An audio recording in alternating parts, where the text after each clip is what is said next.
ब्रजमोहन सपूत जी, वो तमाम लोग थे, उनको मैं सुनता था, छोटा सा था, उन्हीं से मैंने भाषा कैसे इस्तेमाल की जाती है वो सीखा। बहुत अच्छा सुना है। पिछले दिनों आजकल अच्छे कवि सम्मेलन होते नहीं, मैं एक कवि सम्मेलन में फंसा। कवयत्री ने सरस्वती वंदना की, माँ मुझे स्वर का ज्ञान दे, और इतना बेसुरा गा रही थी। मैंने कहा भाई वंदना अपनी जगह है, मांग वाजिब है।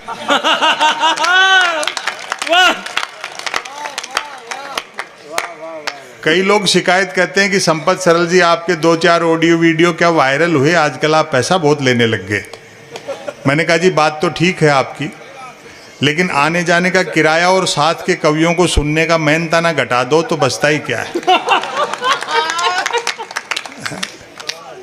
मैं प्रशासन का भी आभारी हूँ, आप लोगों को भी कवियों ने खूब सुनाया, लेकिन आप परवाह नहीं करते हो, अच्छी बात है, ऐसे करनी भी नहीं चाहिए।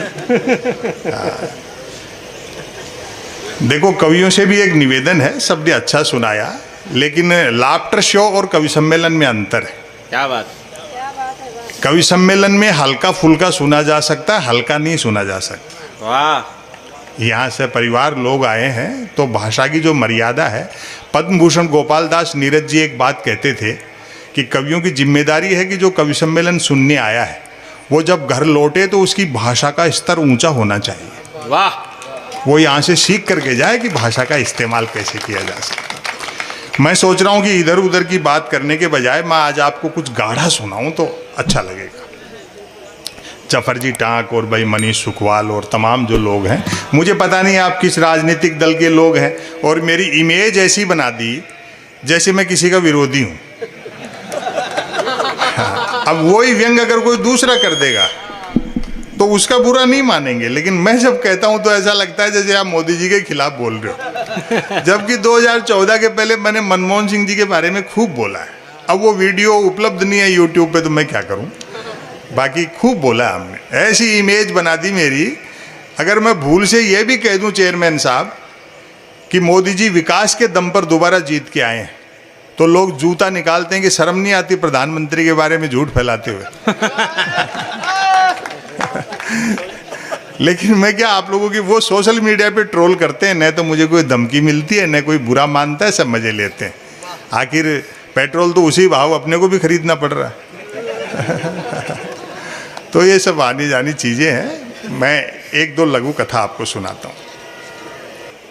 सोने का हिरन नहीं होता है, बस ये समझ लो आप। चमक बेची जाती है, पूंजीवाद में भय और सपने बेचे जाते हैं। वहीं एक मैं लघु कथा आपको सुनाता हूँ। मीडिया के लोग यहाँ बैठे हैं, बैठे हैं यहाँ, अच्छा ठीक है। ये क्षेत्रीय जो पत्रकार हैं यहाँ, जो इलेक्ट्रॉनिक मीडिया के, प्रिंट मीडिया के बहुत मेहनती लोग हैं, अच्छा काम करना चाहते हैं, लेकिन इनके ऊपर कुछ लोग ऐसे बैठे हैं जिन्हें राज्यसभाओं की मेंबरी चाहिए, वो इनके काम को भी महत्व नहीं देते। ये भी बेचारे हमारी तरह थोड़ा त्रासद स्थिति में है। कलम जेब में रख दी, कंधे पे कैमरा टांग दिया और हाथ पीछे बांध दिया कि अब करो पत्रकारिता। तो ऐसे में ये भी क्या करेंगे। मैं आपके काम को सलाम करते हुए कथा सुनाता हूँ लघु। मैं एक तो कविताएं नहीं सुनाता, आपको बताऊँ, मैं गद्य सुनाता हूँ, जिसे उर्दू में नस्र कहते हैं, अंग्रेजी में प्रोज कहते हैं। ये परंपरा कवि सम्मेलन में शरद जोशी जी ने शुरू की थी और बाद में केपी सक्सेना जी ने इसको आगे बढ़ाया। छोटा मोटा प्रयास मैं करता हूँ, और भी लोग करते हैं। देखें, ब्रेकिंग न्यूज, अब सब ध्यान से सुनने वाले बैठे। ब्रेकिंग न्यूज, आत्मनिर्भर नामक राज्य में डिजिटल क्रांति भले ही होने को थी, पर न्यूज क्रांति हो चुकी थी। न्यूज चैनल खबरें तलाशते नहीं गढ़ते थे और देते नहीं फैलाते थे। ब्रेकिंग न्यूज की तो मारामारी रहती थी। एक दिवस जो ही राजा नहाकर स्नान घर से निकला, एक एक पंक्ति पर मोहब्बत चाहेगी आपकी। एक दिवस जो ही राजा नहाकर स्नान घर से निकला, त्यों ही एक न्यूज चैनल ने एक्सक्लूसिव ब्रेकिंग न्यूज दी, राजा नहाया। दूसरे न्यूज चैनल ने खुशी जाहिर की, राजा आज भी नहाया। तीसरे न्यूज चैनल ने अटकलें लगाई, राजा क्यों नहाया। चौथे न्यूज चैनल ने दावा किया, राजा पहली बार नहाया। 5वें न्यूज चैनल ने आत्मनिर्भरता की पुष्टि की, राजा खुद नहाया। 6ठे न्यूज चैनल ने रहस्योद्घाटन किया, राजा पानी से नहाया। 7वें न्यूज चैनल ने ब्रेकिंग न्यूज में गर्मी भरी, राजा गर्म पानी से नहाया। 8वें न्यूज चैनल ने स्थिति और साफ की, राजा साफ पानी से नहाया। 9वें न्यूज चैनल ने गुप्त जानकारी दी, राजा स्नान घर में नहाया। और अब आपकी तालियां उठेंगी, समापन करता हूं। 10वें न्यूज चैनल ने राहत भरी ब्रेकिंग न्यूज चलाई, राजा आज तो नहाया। अखबारों में एक जमाने में कितना साहित्य होता था, आज आपको कहीं वो सब चीजें नहीं मिलेंगी। वो धर्मयुग, साप्ताहिक हिंदुस्तान, दिनमान, सारिका, रविवार का समय, हर अखबार में साहित्य के अलग से पेज होता था। लेकिन अब तो धर्म, क्रिकेट और हेल्थ पढ़ करके ही बीमार हो जाए आदमी। अखबार 3 चीजों के लिए पढ़े जा रहे हैं, बिजली कटौती, उठावना और राशिफल, और रोज नए निकलते हैं। एक दिन तो अखबार के दफ्तर से 2 लोग आगे बोले, संपत सरल जी नया अखबार लॉन्च कर रहे हैं, आप भी ग्राहक बन जाओ। क्योंकि अखबारों का आप कोई पाठक तो बनता नहीं, ग्राहक ही बनते। 1 रुपए में 16 पेज। और जो मैंने जवाब दिया, मैंने कहा भैया रुपया चाहे 1 की जगह 2 ले जाए, लेकिन 16 पेज खाली दे जाया कर। फिर मैंने रिसर्च की कि इतने अखबार बिकते कैसे हैं। तो अचानक एक दिन एक अखबार के दफ्तर से फोन आया, बोलो संपत सरल जी आज आपका नाम हमारे अखबार में छपा। मैं बड़ा खुश हुआ, जी आपका अखबार कहाँ मिलता है? बोले हमारा अखबार कोई होकर नहीं बांटता है, जिस किसी का नाम छप जाता है दिन भर वही खरीद खरीद कर बांटता है। और प्राइम टाइम पे बहस देखते हो टेलीविजन पे, और क्या प्रचार की भूख है साहब। जो 8 चीते बाहर से लाए उनको भी जंगल में छोड़ने से पहले न्यूज चैनलों में छोड़ा गया। वो बहस जैसे अवध के नवाब मुर्गे लड़ाते थे, 4 जन बहस आते हैं, एक मुद्दे का समर्थक, दूसरा मुद्दे का विरोधी, तीसरा बुद्धिजीवी दोनों को हड़काने वाला, और चौथा एंकर तीनों को भड़काने वाला। और अब आपकी मोहब्बत मिलेगी, चौथा एंकर तीनों को भड़काने वाला। बहस होनी होती है गरीबी की रेखा पर, और करते रहते हैं रेखा की गरीबी पर। क्या बात। दुख इस बात का है कि जिस मीडिया को सत्ता के लिए, जनता के लिए मोमबत्ती होना चाहिए था, वो सत्ता के सामने अगरबत्ती हो गया। वाह। तो ऐसे दौर में जो थोड़ी बहुत रोशनी टिमटिमारी है, वो इन कवियों और शायरों की तरफ से टिमटिमारी है। हम किसी के विरोधी नहीं हैं, लेकिन मैं क्या सहज रहता हूँ। और जो लोग इस्तेमाल हो रहे हैं, जो झूठ अफवाह फैलाते हैं, किसी को ट्रोल करते हैं, नेताओं पर ऐसे व्यंग होते रहेंगे, आनंद लिया करो। वो होमवर्क देने के लिए छोड़े गए हैं। 2019 में जब मोदी जी के नेतृत्व में बढ़त मिलने लगी चुनाव में पार्टी को, तो मेरे पास एक फ़ोन आया। मैं सहज रहता हूँ, होमवर्क लेता नहीं, वरना तो अब तक पागल हो जाता। बोले और सुनाओ क्या हाल चाल है। मैं समझ गया ये क्या पूछना चाहता है। मैंने कहा जी हालचाल ठीक है, और सुनाने का पैसा लेते हैं। फिर उसने दहला मारा, बोले फिर जीत रहे मोदी जी। मैं को अच्छा, हमको भी नया नहीं लिखना पड़ेगा।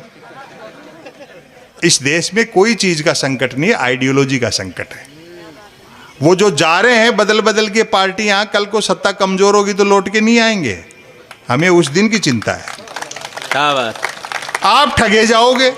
अभी तो तालियां बजा रही होगी, बहुमत मिल गया, ऐसा हो गया। जब वो लौट करके आएंगे तो ऐसे लगेगा खजाना खाली हो गया, जेब कट गई। मैं एक कार्यक्रम कर रहा था वर्चुअल, तो एक इनकम टैक्स के अधिकारी थे, उन्होंने ऐसे ही मजाक कर ली, बोली जी सरकार के खिलाफ इतना तीखा बोलते हो, किसी दिन छापा वापा वाले भिजवा देंगे। मैं कहा साहब, एक हिंदी लेखक के घर में गबन के नाम पर प्रेमचंद के गबन उपन्यास के अलावा क्या मिलेगा। क्या बात। वाह। और मैंने जो अगली बात कही, आनंद उसका लें। फिर भी मैंने कहा ऊपर के दबाव में जबरदस्ती फंसाओगे तो हम भी बीजेपी ज्वाइन कर लेंगे। जो जाएंगे वो लौट के भी आएंगे। मैं तो ऐसे एक दिन कार्यक्रम में बैठा, सामने एक विधायक थे, मुझे पता नहीं किस पार्टी के, तो मैंने ऐसे ही पूछ लिया। मैंने कहा साहब कांग्रेस में हो क्या? बोलो नहीं बीजेपी में है, कांग्रेस में घंटे भर पहले थे। और इतनी बड़ी दुनिया की पार्टी अपने आप को बताने वाली फिर भी कांग्रेस में तोड़फोड़ करती रहती है। ये अच्छी बात नहीं है।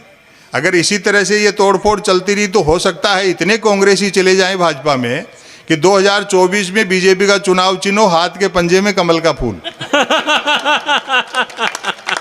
क्या टिप्पणी है, वाह।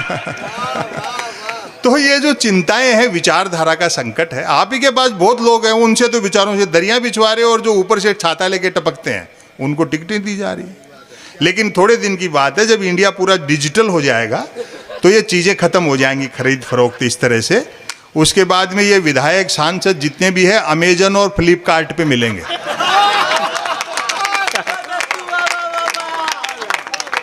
और पुराने नेता भी निराश न हो, अपने आप को OLX पर डाल दे। बहुत बढ़िया। चलो साहब, घरों लाया कि नटी की बड़ी। ये मोहब्बत है इनकी। मैंने तो शादी में एक बार बांधी थी, आज तक भारी पड़ रही। मैं एक रचना आपको सुनाता हूँ। आज राजस्थानी में सुन करके, अभी तो सुनोगा, जो दीपक पारिक जी बहुत बढ़िया संचालन करो, आप लोगों ने रात भर बांध करके रखा, कितना अच्छी बात है यार। बहुत। और राजस्थानी बहुत बाद में, आप तो सब मारवाड़ी आदमी आज सुना राजस्थानी, कितनी सोहनदान जी अच्छी सुनाई। इतनी सहज भाषा थी, बुजुर्गों का करने बैठो बड़ो आनंद है। वो 70 साल को बूढ़ो आदमी डॉक्टर का करने गए, बोलो डॉक्टर साहब घुटना में तकलीफ है। डॉक्टर घुटना चेक करके एक पर्ची लिख दी, बोले बाबा जी 2 नोटे में रगड़ जो। वो पर्ची देख करके पूछो डॉक्टर साहब लिखेड़ी बिना लिखेड़ी कौन सी तरफ से रगड़नी है?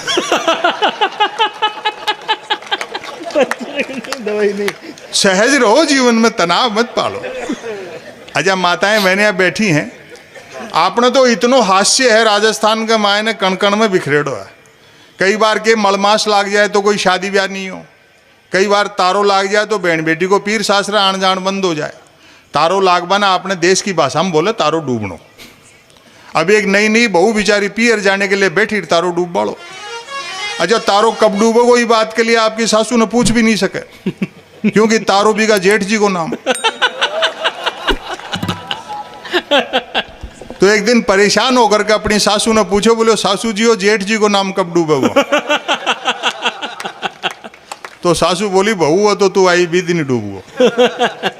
अच्छा मारवाड़ी आदमी के कितनों भी हो प्रैक्टिकल हुआ है।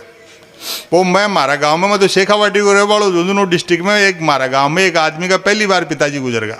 पहली बार।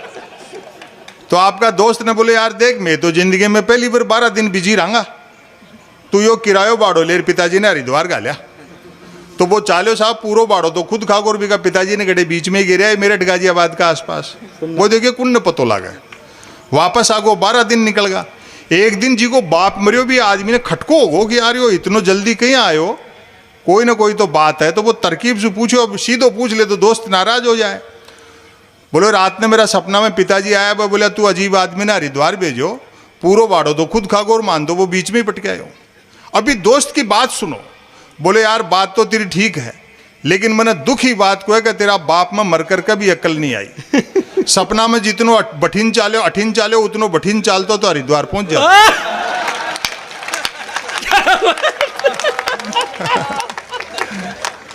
तो लोक में इतनो हास्य है, और अठे टेलीविजन में इंटरनेट में ढूंढता फिर रहा है। वो आपड़ा तो क्या है कि लोग के ना आजकल देवी देवता फला ढींगा छोटी छोटी बात पे मारे। शास्त्र के पैरेलल एक लोक भी है, और लोक में तो अपन देवी देवताओं से मजाक कर लिया। वो एक आदमी का घर है शमशान घाट के पास में, और नई नई भैंस ले आयो। वो जिये सुबह सुबह भैंस ने दूबा बैठो बैठी करिए करती आगी राम नाम सत्य है, राम नाम सत्य है। घनी सार की भीड़ और झूठा आदमी का मुंह राम को नाम सत्य सुन करके भैंस भी दग्गी। लात मारो तो दूध डुड़ को गरीब को नुकसान होगा। खैर वो दूसरे दिन फिर जिये भैंस ने दूबा बैठो बैठी कर एक फिर अर्थी आगी राम नाम सत्य है, राम नाम सत्य है। भी गरीब को पहले दिन नुकसान हो डो। वो पहली जाकर के अर्थी आला ने पूछ लियो, क्यों रे? बोलो काल आड़ो लिया घूम रहे हो, कोई ताजा मार ले। तो ये सब लोक का आनंद है। ये मैं रचना था ने ये वास्ते सुनाई कि मैं एक ऐसी रचना सुना रहा हूं जिनको ये राजनीतिज्ञ लोग भी, कि इनके लिए भी वो दर्पण और आईना होगी। क्या बात है। आज इधर उधर की बात नहीं करेंगे, वो सब यूट्यूब पे पड़ा हुआ है। एक रचना सुनो। स्वागत सर, स्वागत। क्योंकि जो बुनियादी मुद्दे हैं, जाति, भाषा, धर्म, संप्रदाय के देश की तरफ जा रहा है। दुनिया तो मोहब्बत से चलती है, जैसा सबीना जी ने बताया। आहा, जंगल में जब आग लगती है तो न तो वो बरगद बजते हैं जो हवा को आंधी में बदलते हैं, और न वो बांस बजते हैं जो आपसे रगड़ से चिंगारी पैदा करते हैं। क्या बात, वाह। दुनिया तो मोहब्बत से चलती है, सत्ताएं आती जाती हैं। वर्ल्ड बैंक, IMF और WTO पूरी दुनिया को ये चला रहे हैं, चाहे वो बाइडन हो, पुतिन हो, जिनपिंग हो, बोल्सोनारो हो, एर्दोगन हो, वहाँ वाले हो या यहाँ वाले हो। जनता को लगता है कि राजा का चुनाव वो करती हैं, दरअसल 10-12 मल्टीनेशनल कंपनियां मिलकर के जिसमें चाबी भर देती हैं वो खिलौना चल पड़ता है। क्या बात। जिस दिन उनके उद्देश्य पूरे हो जाएंगे वो इनको उतार के दूसरों को बिठा देंगे। वहीं से मैंने एक रचना निकाली, आप देखें। कहते हैं कि साहब देश ने बड़ी तरक्की की, हम भी मानते हैं, लेकिन एक्सप्रेस हाईवे से 10 किलोमीटर नीचे उतरो, हिंदुस्तान आज भी वही। 15 रुपए में पानी की बोतल मिलती है तो तरक्की नहीं है। प्रजातंत्र के गाल पर तमाचे हैं कि सरकारें 70 साल में देश की जनता को शुद्ध पानी नहीं पिला पाई। ऊपर से व्यवस्था का क्रूर मजाक देखो। अरबों रुपये का IPL उसी देश में खेला जाता है जिसमें करोड़ों BPL बसते हैं। क्या बात। और हम लोगों को झुंझुने पकड़ा दिए गए, ये अफवाह फैलाओ, इसका कट पेस्ट करो, ये फोटो झूठी डाल दो, इसको बदनाम कर दो, और धंधे लगा करके अपना काम कोई दूसरे कर रहे हैं। एक आदमी दिन भर में मेहनत करता है तब जाकर के उसको 300-400 रुपये मिलते हैं, और एक आदमी ऐसा है जो हर घंटे करोड़ों रुपए कमा रहा है, जबकि दोनों के वोट की कीमत एक है। क्या बात है सर, वाह। इन चीजों पर कौन सोचेगा। गांव में और शहर में अंतर है। आप कस्बे में रहते हैं, गांव में जातीय कट्टरता है लेकिन सांप्रदायिक सद्भाव है। सब जात धर्मों के लोग मोहब्बत से रहते हैं। जफर साहब ने दशहरा मनाया कि नहीं मनाया? ये मोहब्बत है। शहर में सांप्रदायिक विद्वेष होता है, वह जाति की पहचान नहीं होती। लेकिन एक अंतर यह है कि गांव के आदमी का सेंस ऑफ ह्यूमर बहुत अच्छा होता है, मजाक करेगा, बुरा नहीं मानेगा। शहर का आदमी गांठ बांध लेता है। वहीं से मैंने एक रचना निकाली, एक आदर्श भारतीय गांव। स्वागत भाई साहब। पहली पंक्ति से पकड़ना। हम शहर में रहते हैं और रोमानी चश्मे से गांव देखते हैं कि गांव वैसा है, गांव वैसा है। गांव वैसा ही है जैसा फणीश्वरनाथ रेणु के मेला आंचल में है या श्रीलाल शुक्ल के राग दरबारी में। वाह, हाँ, वाह दद्दू, वाह। देखें, पहली पंक्ति से पकड़ना, एक आदर्श भारतीय गांव। आज भी जो ये मानते हैं कि भारत की आत्मा गांव में बसती है, मेरे ख्याल से उन्होंने गांव उतने ही देखे हैं जितनी की आत्मा। बहुत अच्छा सुन रहे हैं। तो जिस आदर्श गांव का जिक्र मैं करने जा रहा हूं वह राजधानी से 50 किलोमीटर पश्चिम में है।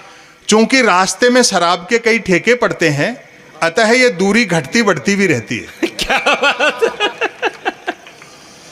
कहते हैं कि उक्त आदर्श गांव किसी जालिम सिंह नामक डाकू ने बसाया था। किसी भी दल के लोग बैठे हों, राजनीति के लोग, अपना सीना एकदम कठोर करके रखना, व्यंग पचाना बड़ा मुश्किल है। मैं एक की नहीं बोलता हूं, जो असली चुनौती है उसकी बात करता हूं। कहते हैं कि उक्त आदर्श गांव किसी जालिम सिंह नामक डाकू ने बसाया था। किसी राजा ने, सेठ ने, चौधरी जी ने, ये सब बताते थे, पटेल वगैरह। अब व्यंग देखें आप। कहते हैं कि उक्त आदर्श गांव किसी जालिम सिंह नामक डाकू ने बसाया था, जो कि निहायत ईमानदार और परोपकारी डाकू थे। डाकू, क्योंकि निर्वाचित नहीं थे। हालांकि बाद में उन्होंने भी डाकू जीवन से VRS लेकर पॉलिटिक्स ज्वाइन कर ली थी। उनके समझ में आ गया होगा कि एक डाकू को जिनके यहां डकैती डालने जाना पड़ता है, चुनाव जीत लेने पर वही लोग घर बैठे दे जाते हैं। बातें की जा रही है स्वच्छ भारत अभियान की। मैं बताता हूं कि असली स्वच्छ भारत अभियान की जरूरत कहां है। ये व्यंग इससे तीखा मैंने अपने जीवन में नहीं लिखा। पसंद आए तो उस पर ताली बजाना, पसंद ना आए तो मेरी जो हिम्मत है उसकी दाद देना। व्यंग देखें आप, समर्थन करना भरपूर। यूं भी अपराध और राजनीति में महज वोटिंग का ही तो अंतर रह गया है। संसद पर जिन आतंकियों ने हमला किया था, एक भी हाथ खामोश न रहे। संसद पर जिन आतंकियों ने हमला किया था, सुरक्षा प्रहरियों ने उन्हें गोली मारने से पहले निश्चित ही कहा होगा, मानते हैं आप आतंकवादी हैं, बहुत बड़े अपराधी हैं, लेकिन चुनाव जीते बिना अंदर नहीं जाने देंगे। क्या बात है। बहुत अच्छा सुनते हैं आप लोग। आदर्श गांव में 10 दिशाएं, 3 मौसम, 12 महीने और 7 वार सब होते हैं। बस एक तो गांव के उत्तर में किसी भी साइज का कोई हिमालय नहीं है, और दूसरा गांव 3 तरफ से समुद्र से घिरा हुआ नहीं है। गांव वालों का दावा है कि डाकू जालिम सिंह जी 2-4 दिन भी और जीवित रह लेते तो आज ये दोनों चीजें भी गांव में होती। गांव के लोग किफायती इस हद तक हैं कि किसी को मिस कॉल तक अपने फोन से नहीं मारते। और अब आपकी तालियां उठेंगी। और दरिया दिल ऐसे कि मिस कॉल मारने के बाद फोन कर करके भी पूछते रहते हैं कि मिस कॉल मिला क्या। गांव में कुल 13 पर्यटक स्थल हैं, टूरिस्ट पैलेस, 3 शराब के ठेके, यही भीड़ मिलेगी आपको। 3 शराब के ठेके, 1 मंदिर, 1 प्राइमरी स्कूल, 2 कुएं, 1 पुलिस चौकी तथा 5 शमशान घाट। क्या बात है। सरकारी ठेकों के बावजूद हस्त निर्मित शराब को ही प्रायोरिटी दी जाती है ताकि ग्लोबलाइजेशन के इस भीषण दौर में भी स्वदेशीपन बना रहे। वाह। अधिकांश लोग शराब पीते हैं, कई नहीं भी पीते हैं। जो नहीं पीते हैं वे पीने वालों को समझाते बुझाते रहते हैं। उनके समझाए से जब पीने वाले नहीं समझते हैं तो दुखी होकर वे भी पीने लगते हैं। क्या बढ़िया सुन रहे हैं आप लोग। लोगों में सरकारी नौकरियों के प्रति बड़ा मोह है। सबका प्रयास रहता है कि काम ऐसा हो जिसमें काम न हो। जहां तक मेहनत मजदूरी का सवाल है, मेहनत करने वाले को मजदूरी नहीं मिलती और जिसे मजदूरी मिल जाती है वह मेहनत बंद कर देता है। सबके आपसी संबंध गठबंधन सरकारों जैसे हैं, अर्थात स्वार्थ ही 2 लोगों को जोड़ता है। और एक शब्द का आनंद लेना, उम्र का फासला भी रिश्तों में बाधक नहीं बनता। दिन में जो बेटे का क्लास फेलो होता है, शाम को वही बाप का ग्लास फेलो होता है। वाह। गांव में जब से हैंडपंप लगे हैं, दोनों कुएं शर्त लगाकर कूदने के काम आ रहे हैं। क्या बात है। स्कूल उतनी ही देर चलता है जितनी देर मिड डे मील चलता है। पुलिस चौकी को लेकर मतभेद हैं कि अपराध बढ़ने से चौकी खुली है या चौकी खुलने से अपराध बढ़े। अब जो असली समस्या है जिसने 75 साल में इस देश को पनपने नहीं दिया, 5 शमशान घाटों से स्वतः सिद्ध है कि गांव में 5 जातियां रहती हैं। इस बात का पूरा ध्यान रखा जाता है कि मनुष्य के मरने के बाद भी उसकी जाति नहीं मर जाए। क्या बात है। वाह। 2-3 लोग ताली बजा रहे हैं, आप भी रहने दो। नहीं, ऐसे लगता है ना पूरी भीड़ का लोड 2-3 लोगों पे आ गया। इस बात का पूरा ध्यान रखा जाता है कि मनुष्य के मरने के बाद भी उसकी जाति नहीं मर जाए। एक दफा कै जाति के लोगों ने अपना एक शव गफलत में खे जाति के शमशान में जला दिया। बात ऐसी बिगड़ी कि खे जाति वालों ने तुरंत अपना एक व्यक्ति मारा। अरे कमाल। एक बार दोनों हाथ ऊपर उठाकर ताली बजाओ यार। बहुत कमाल, कमाल व्यंग्य। और उसे कै जाति के शमशान में जलाकर बदला लिया। और तालियां तो अब उठेंगी आपकी। अंततः लोकल सांसद ने दोनों जातियों से 2-2 लोग मरवाकर उनके अपने अपने शमशानों में जलवाए, तब जाकर शांति हुई। एकमात्र मंदिर का निर्माण भी डाकू जालिम सिंह जी ही करा गए थे। और भले ही किसी को बुरा लगे, लेकिन मैं दावे के साथ कहता हूं, जिस देश में शिक्षण संस्थाओं से ज्यादा धर्म स्थल होंगे वे क्या अच्छे दिन आएंगे। एकमात्र मंदिर का निर्माण भी डाकू जालिम सिंह जी ही करा गए थे।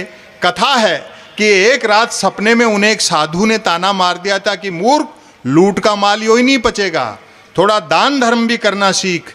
कहते हैं बात ऐसी चुभी कि डाकू जालिम सिंह जी ने अगली ही रात आसपास के कई मंदिरों को लूटा और उसी मेहनत की कमाई से इस भव्य मंदिर का निर्माण करवाया।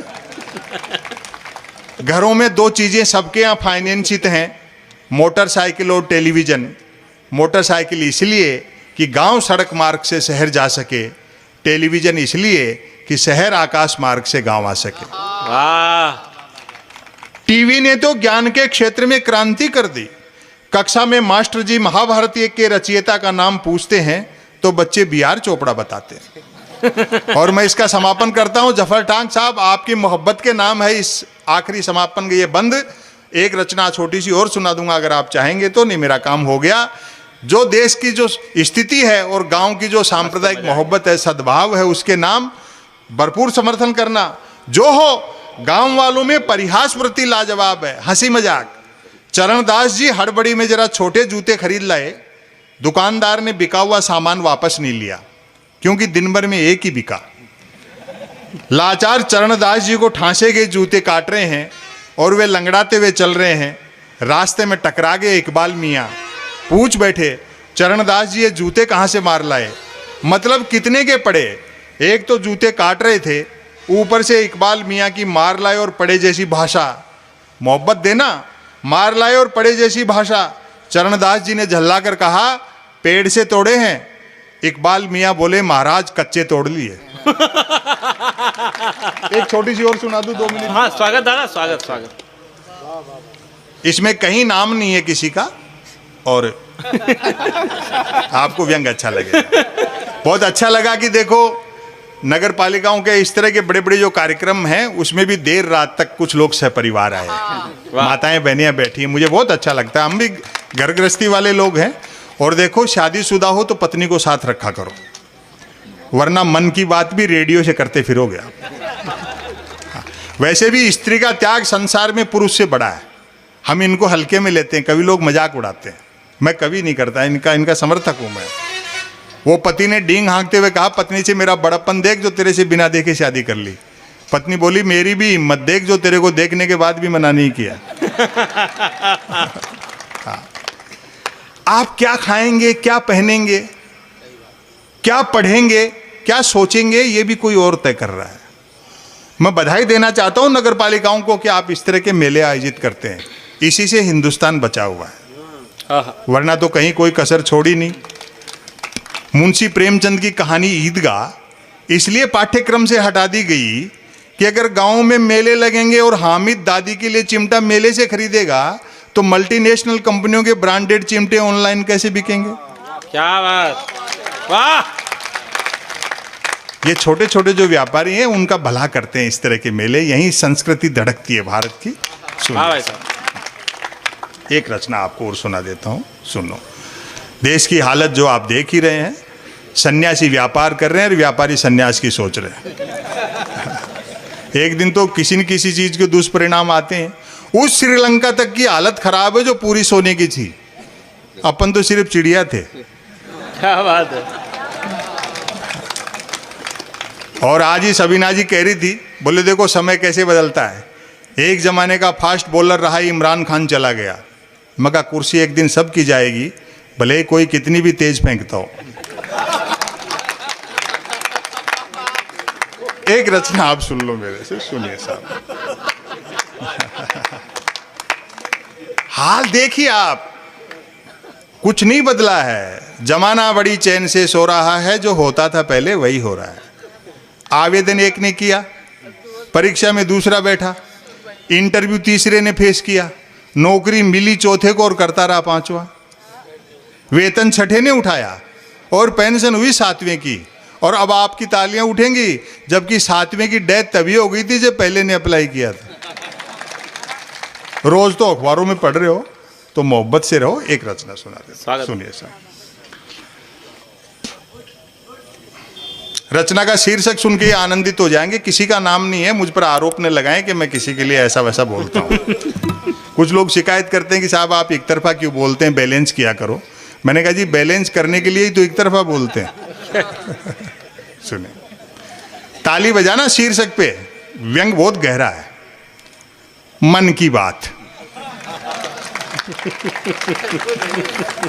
विधायक महोदय सुनो। इधर आ गए, यहाँ बैठे, इधर आ गए। आजा, इधर आ गए क्या? चलो अच्छा है, जगह ही बदली, पार्टी नहीं बदली।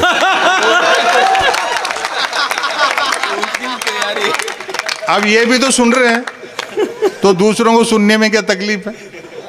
लेकिन ये लोग क्या है, भक्त नहीं है, भक्ति नहीं करते, अपनी आइडियोलॉजी के साथ है।